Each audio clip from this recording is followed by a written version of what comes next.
Rubber ducking the news. Rubber ducking the news. Rubber ducking the news. Hello Adventure Geeks. The thing about filming a documentary is you have to promote it aggressively after the principal shooting because general audience doesn't really watch documentaries. Is in the process of adventuring around the world and making a documentary of his adventures.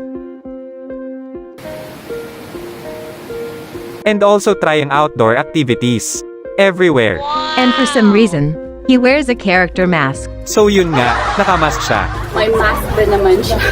Ang favorite superhero ko nandito sa outdoor. And when we asked him about it, his reply, because I'm allergic to two things, dust and COVID-19.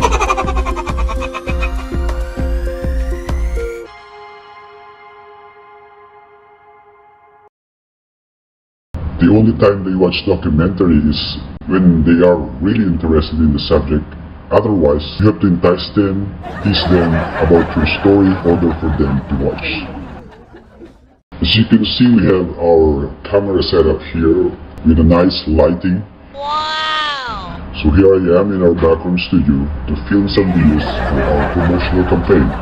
General audience doesn't really watch documentaries.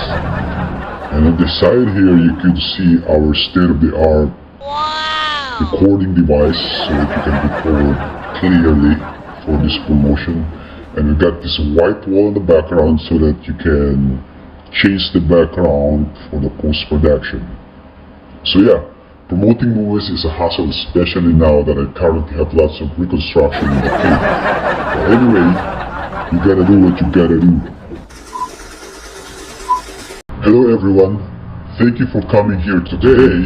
I would like to show you the first 3 minutes sneak preview of my adventure documentary series features the majestic Managaya Falls. Unang-unang pagbaba ko pa lang, yung attract ako kasi sobrang ganda niya. Tapos po, nung makita ko yung bagging, yun yung parang duyan, doon agad ako umupo. So nag-enjoy ako.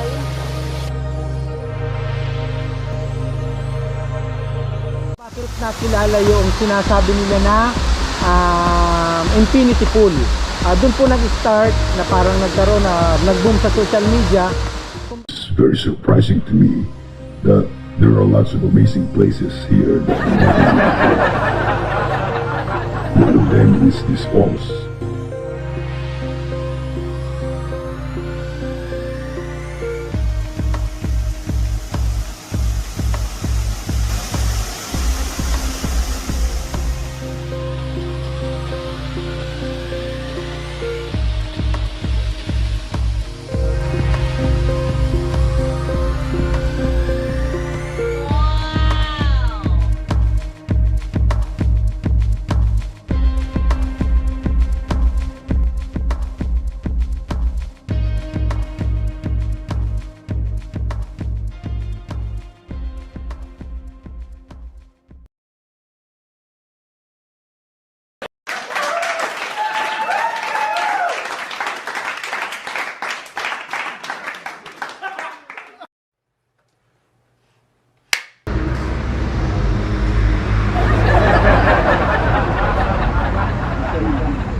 So that's it, adventurers. I didn't realize how tedious it is to film this film. I gotta get out of this coach. Can't wait to go home and soak at the new jacuzzi at the cave.